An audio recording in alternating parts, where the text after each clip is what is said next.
2009 সালের 25 মে সুন্দরবনে আছড়ে পড়েছিল ভয়ঙ্কর ঘূর্ণিঝড় আয়লা।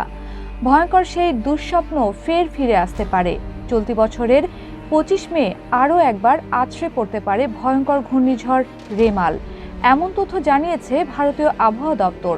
দেশটির আবহাওয়া অফিসের বরাতে হিন্দুস্তান টাইমস জানিয়েছে, 24 মে বঙ্গোপসাগর থেকে শক্তি বাড়িয়ে একটি ঘূর্ণিঝড় ভূভাগের দিকে ধেয়ে আসতে পারে।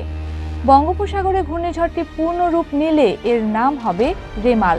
নামটি দিয়েছে মধ্যপ্রাচ্যের দেশ ওমান। 4 বছর আগে 2020 সালের মে মাসের 20 তারিখে দেশের উপকূলে আছড়ে পড়েছিল ঘূর্ণিঝড় আমফান। বেশ বিধ্বংসী ছিল ঘূর্ণিঝড়টি, তবে সুন্দরবনের কারণে সে যাত্রায় রক্ষা পেয়েছিল দেশের উপকূল। এর আগে 2009 সালে 25 মে সুন্দরবনে আঘাত হেনেছিল প্রলয়ঙ্করী আয়লা। পূর্বাভাস অনুযায়ী চলতি মে মাসে বঙ্গোপসাগরে দুটি নিম্নচাপ সৃষ্টি হতে পারে। এর মধ্যে আগামী 20 মে থেকে একটি ঘূর্ণিঝড়ের গতিপথ স্পষ্ট হতে পারে, যা 24 মে থেকে শক্তি বাড়িয়ে স্থলভাগের দিকে এগোতে পারে। তবে কোথায় কত গতিতে ঘূর্ণিঝড়টি আঘাত হানতে পারে তা এখনই বলা যাচ্ছে না।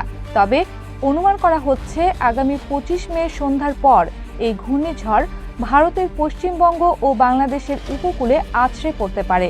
প্রতিবেদনে আরও বলা হয়েছে, ঘূর্ণিঝড়ের কারণে 24 মে রাত থেকে বৃষ্টি শুরু হতে পারে উপকূল এলাকায়।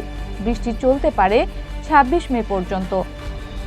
আবহাওয়াবিদরা বলছেন, রেমাল, আমফান ও আয়লার মতো বিধ্বংসী হতে পারে, তবে এটির শক্তি কতটুকু শেষ পর্যন্ত সুপার সাইক্লোনের রূপ নেবে কিনা তা জানতে আরও কিছুটা সময় লাগবে।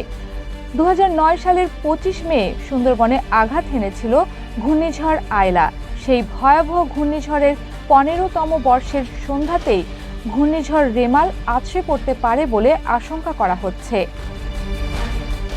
Happy Rahman, Padma news.